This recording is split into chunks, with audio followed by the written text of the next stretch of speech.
ಕರ್ನಾಟಕ ಜನತೆಗೆ ಎ.ವಿ. ನಾಗರಾಜ್ ಮಾಡುವ ನಮಸ್ಕಾರಗಳು. ಪಿರಮಿಡ್ ವ್ಯಾಲಿ ನಿರ್ಮಾಣ ಮಾಡೋದಕ್ಕೆ ಒಂದು ಯೋಜನೆ ಮಾಡ್ಕೊಂಡಿದ್ದೀವಿ. ಈಗ ತಮ್ಮಲ್ಲಿ ಕೇಳ್ಕೊಳ್ಳೋದೇನು ಅಂದರೆ,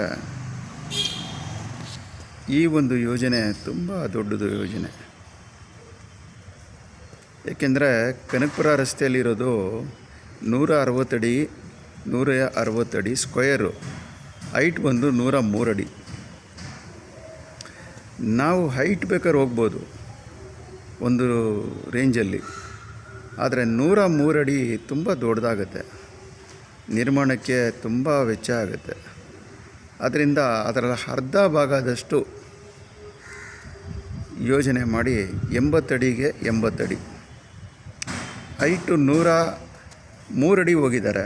ಅಷ್ಟೇ ಹೋಗಬೇಕು ಅಂದರೆ ಅಷ್ಟೇ ಹೋಗ್ತೀವಿ, ಇಂಜಿನಿಯರ್ನ ಕೇಳಿ, ಅಥವಾ ಅದಕ್ಕಿಂತ ಸ್ವಲ್ಪ ಕಮ್ಮಿ ಇದ್ದರೂ ಪರವಾಗಿಲ್ಲ ಅಂತ ಕಡಿಮೆ ಮಾಡ್ತೀವಿ. ಆಮೇಲೆ ಅಲ್ಲಿ ಒಂದು ಪ್ರತ್ಯೇಕವಾದಂಥ ಚೇಂಬರ್ ಇದೆಯಲ್ಲ, ಆ ಚೇಂಬರು ಖಂಡಿತ ಮಾಡ್ತೀವಿ.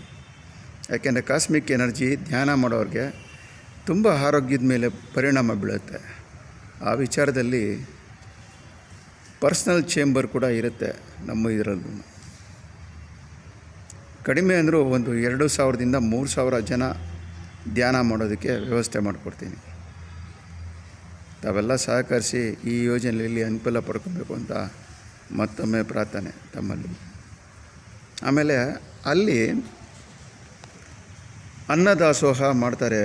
ಅಲ್ಲಿ ಯಾರೇ ಪಿರಮಿಡ್ ವ್ಯಾಲಿಗೆ ಬಂದರೆ ಊಟದ ವ್ಯವಸ್ಥೆ ಉಚಿತವಾಗಿ ನಿತ್ಯ ಅನ್ನ ದಾಸೋಹ ಅಂತ ಇದೆ ಅಲ್ಲಿ. ನಾನು ಹೋಗಿದ್ದೆ, ನೋಡಿದ್ದೀನಿ. ಅದೇ ರೀತಿ ನಾವು ಇಲ್ಲಿ ನಿತ್ಯ ಅನ್ನ ದಾಸೋಹ ಮಾಡೋಣ ಅಂತ ತಮ್ಮಲ್ಲೆಲ್ಲ ಪ್ರಾರ್ಥನೆ ಮಾಡ್ತಾಯಿದ್ದೀನಿ. ನಿಮ್ಮ ಶಕ್ತಾನುಸಾರ ಡೊನೇಟ್ ಮಾಡಿ. ನಾವು ನಾಳೆಯಿಂದನೇ ಅದರದ್ದು ಚಾಲನೆ ಮಾಡ್ತಾಯಿದ್ದೀವಿ. ದಯವಿಟ್ಟು ಎಲ್ಲ ಸಹಕರಿಸಬೇಕಾಗಿ ವಿನಂತಿ.